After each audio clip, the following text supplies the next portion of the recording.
What's going on, guys, and welcome back to the channel for the first video under the new name of Everything Organic Farming. I'm here with my dad, and we're going to kind of go over the aspects of not only what is organic, but what does that mean in farming and why we decided to go organic. So it's going to be kind of like a 3 different segment video, and we're going to get into it. First, I want to kind of say that organic is actually...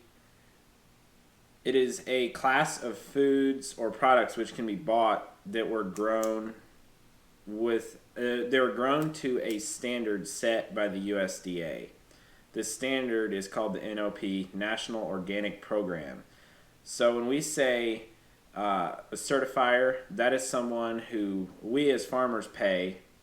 They come to our farm, they check and make sure that everything we're doing is according to the NOP. If there's something that we're doing that's not according to the NOP, we'll get issued a non-compliance, and if we don't correct that, then we lose our certification. So we pay them to come look at our farm and make sure we are doing it properly. And then the OMRI, which you'll hear us say a lot about OMRI products in the next little while as we're talking about these different things. OMRI is basically a certifying agency that is used for, what you used to call it, to meet products. To meet the NOP standards. So they go between the NOP, National Organic Program, and people that bring different products to market to be used in organic farming, and they're basically the certifier for those different products. And it can cost tremendous amounts of money and a lot of time to get things OMRI listed. I think it's around 10 grand per year. Per thing per year. So if a company has, say, a biological product that you can put on your seed, that company, just to put that product forth, has to pay $10,000 per year to have that product available for you to be certified. But everybody says, well, if there's enough money, anything can be made OMRI listed or certified organic. That's not true, because they're always looking at the NOP, and if they're not doing it in accordance, or something's not in accordance with the NOP, no matter how much money you spend, that will not be certified. So that's kind of the...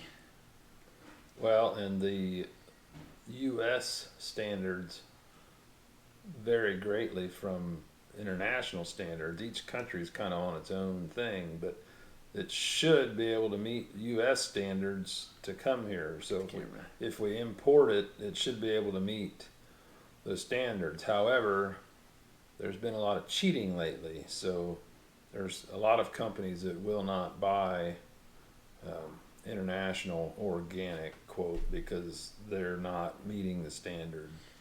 Here in America, we are 36 months of using no chemicals from the time that we put on the last chemical. It has to be more than 36 months until our first organic harvest for it to be certified. So that's basically the golden standard across the board.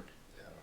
So basically you have 2 years of growing a crop with organic practices without receiving the reward of organic prices. So that's kind of the kicker for a lot of people. Plus, it's a learning curve. Yeah, we are learning. So we're basically what, a year into becoming organic farmers? Well, we had some hay ground that had not received any of the banned substances, so we started with that, and we're going forward. So yeah, from what we've been told, you just stay the course. The first 5 years are rough. After that, you get some things figured out, and you actually have decent revenue coming in. So, and I had a person ask me on my last video, which if any of you you have questions about organic or even other things related to organic farming, you can leave it in the comments, and hopefully either I can I can answer it in the next video, or there can maybe in the future be other organic farmers that might chip in, replying to your comment below, Or professionals. and maybe we can get some input into different questions about organics or different organic farming practices. But where was I going with this? We're hoping to answer questions. It's kind of what we're hoping to do, is just show some different practices and then answer questions for people. So now we're going to get into why did we start going organic? Well, we had some small fields that had been hay, and we thought it'd be nice to take advantage of that opportunity, because they needed to come out of hay. So we thought, well, let's plant corn, and we could do it organically. That would increase the revenue a little bit. And then as we got into checking things out, we realized that we could increase our net income per acre by a good bit if we did that, and that would be good for several reasons. One of which is within the last little while, purchased some of the acres that we've been farming, so it'd be nice to get that paid for as quickly as possible before I'm really, really old instead of just moderately old.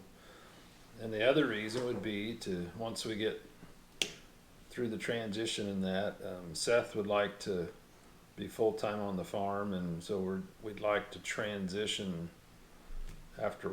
It'd be a slow transition, but transition the farm to him. And it's kind of hard on an 800-acre farm to make two incomes if you're not doing something special. So this is what we're hoping to do, is have enough income for two families. So I remembered now, it was in the last video somebody asked the question, do y'all plan on acquiring more acreage, seeing that organic farming requires more space to produce the same amount of product as conventional farming? There's a couple sides to that, we're going to break it down.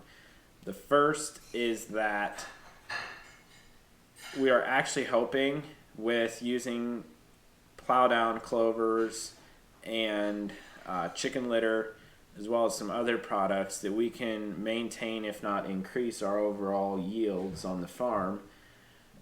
And then also, we do get a premium for organic, and if there is any loss in yield, that is hopefully made up for in the premium that we get from organic. So that's kind of what we're hoping for. Well, the hope is that we won't spend as much on inputs, because we won't have herbicide every year all the time, because that's a major input income.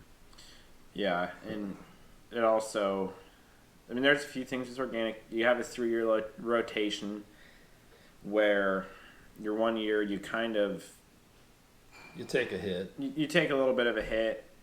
I mean, if you're cash renting ground for a reasonable price, you can probably come out even, but you're not going to make money. That's your wheat or oat year.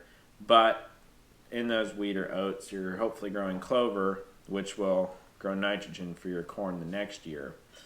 And if you have cattle, and it's not too wet, so we're hoping to do some strip grazing on that clover with our cattle herd, which will do two things: feeds the cattle, also feeds the soil biology, because everything the cow eats goes out the back, and that's the best kind of fertilizer there is.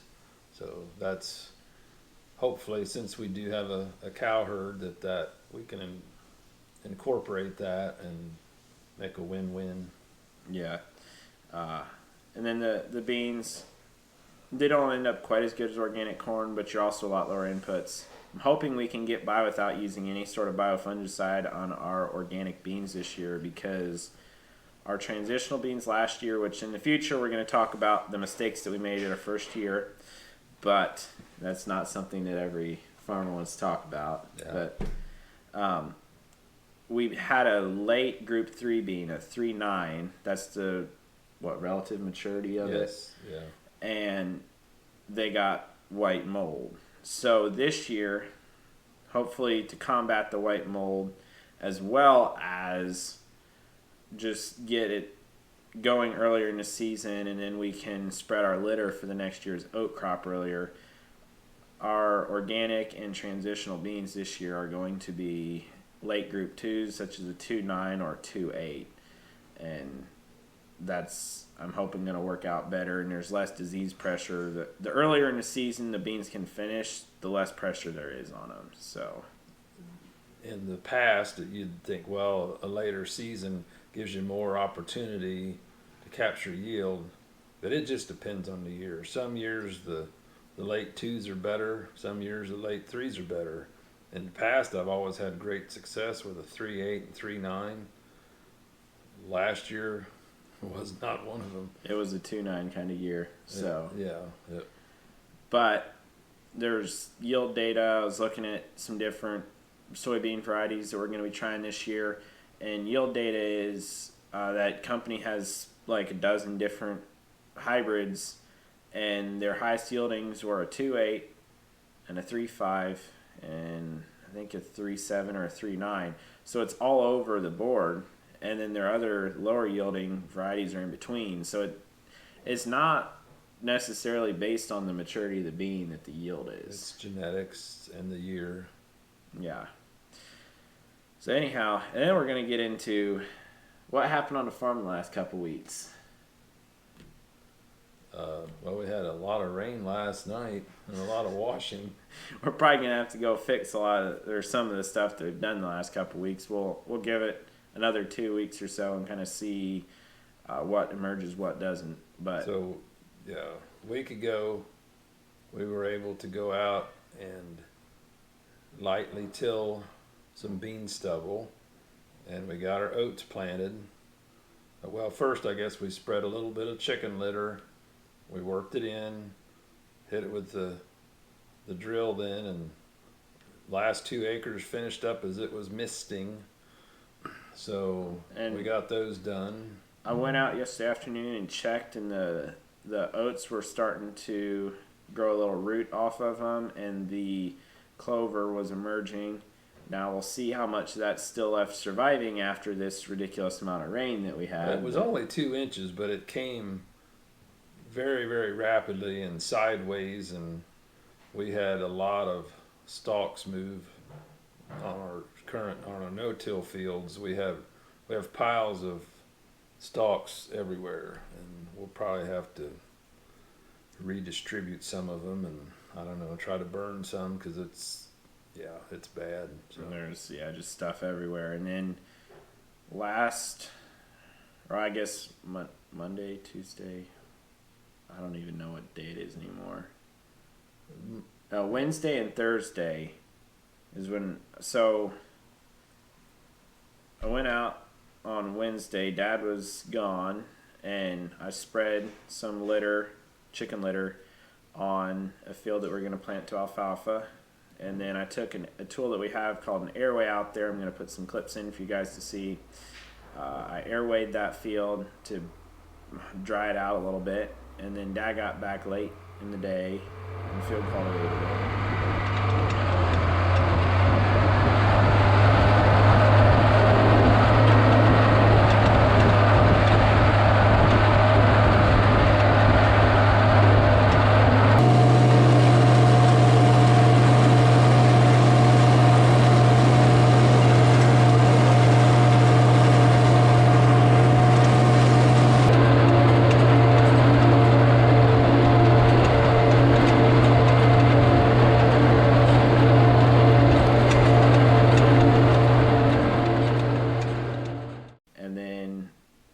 That night, I went out and spread 52 acres of where we're going to have some transitional corn. 52 acres, spread 4 ton of chicken litter per acre. Dad hooked a speed disc up and went out as we were trying to kill some wheat that's volunteer wheat.